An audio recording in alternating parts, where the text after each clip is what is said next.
आज के समय में हम सभी के लिए इंटरनेट बहुत जरूरी हो गया है। इंटरनेट आज पूरी ग्लोबल इकोनॉमी का आधार बन चुका है। लेकिन इस इंटरनेट की सबसे अनोखी बात यह है कि ये आप तक हजारों लाखों किलोमीटर तक का सफर तय करके पहुंचता है। आखिर इंटरनेट को कैसे आप तक पहुंचाया जाता है? आपने ऑप्टिकल फाइबर केबल का नाम तो सुना ही होगा। ये वही केबल है जिसकी मदद से आप सभी लोग हाई स्पीड इंटरनेट का आनंद ले रहे हैं। लेकिन अगर ये ऑप्टिकल फाइबर केबल न होता तो शायद 4G और 5G इंटरनेट स्पीड के सपने सिर्फ सपने ही रह जाते। लेकिन जब एक देश से दूसरे देश तक इस केबल को पहुंचाने की बात की जाए तो काम कुछ ज्यादा ही मुश्किल हो जाता है।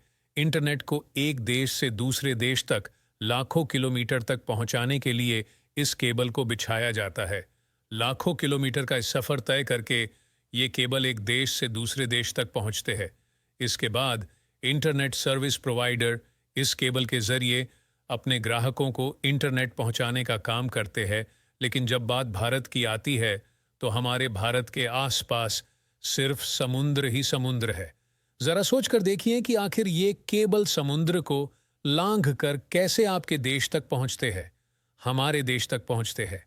इस केबल को बिछाने के लिए बिल्कुल खास तरह की शिप को मॉडिफाई किया जाता है। ये ऐसी शिप होती है जिसका सिर्फ एक ही काम होता है, समुद्र में हजारों लाखों किलोमीटर तक इस ऑप्टिक फाइबर केबल को बिछाना। आज के समय स्कागेररक, सीडवेस्ट सॉवरेन कुछ ऐसे शिप है जो ऑप्टिकल केबल को समुद्र के अंदर बिछाने का काम करती है।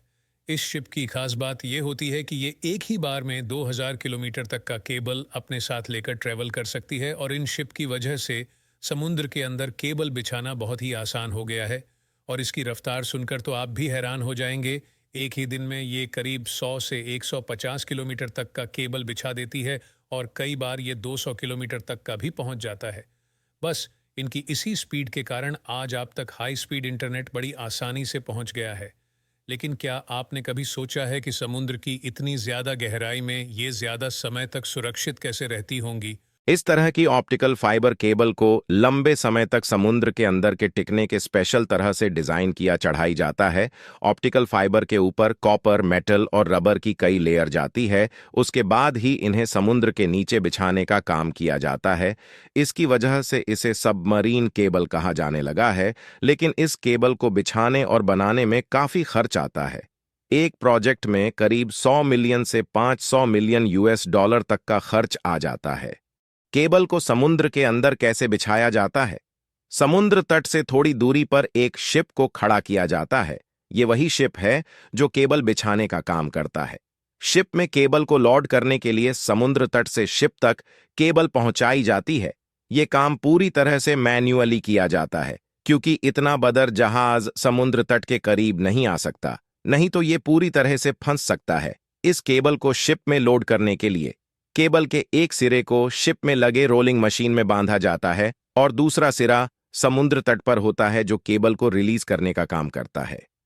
कुछ ही समय में शिप में लगी रोलिंग मशीन 2000 किलोमीटर तक की लंबी केबल को रोल करके लोड कर लेती है और अब ये शिप समुद्र के अंदर केबल बिछाने के लिए बिल्कुल तैयार है। लेकिन अभी और भी बहुत काम बाकी है। केबल को बिछाने से पहले यह तय किया जाता है कि इस केबल को कौन से रूट पर बिछाया जाएगा। अगर कोई ऐसा रूट सामने आता है जहां पर वहां की लोकल अथॉरिटी से परमिशन लेनी पड़ेगी तो परमिशन लिया जाता है।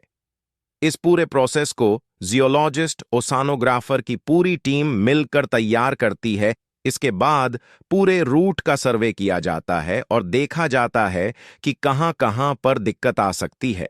समुद्र के अंदर कई बार पहाड़ डीएच भी होते हैं, इसलिए उन पहाड़ों से हटाकर केबल को बिछाने का काम किया जाता है।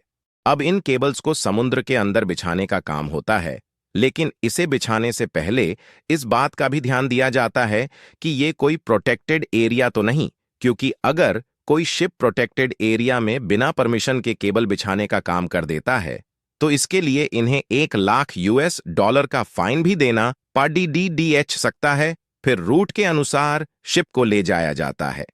शिप को इस तरह से डिजाइन किया जाता है कि इसके एक तरफ की मशीन से समुद्र में गड्ढा खोदने तथा दूसरे तरफ के मशीन से केबल बिछाया जा सके।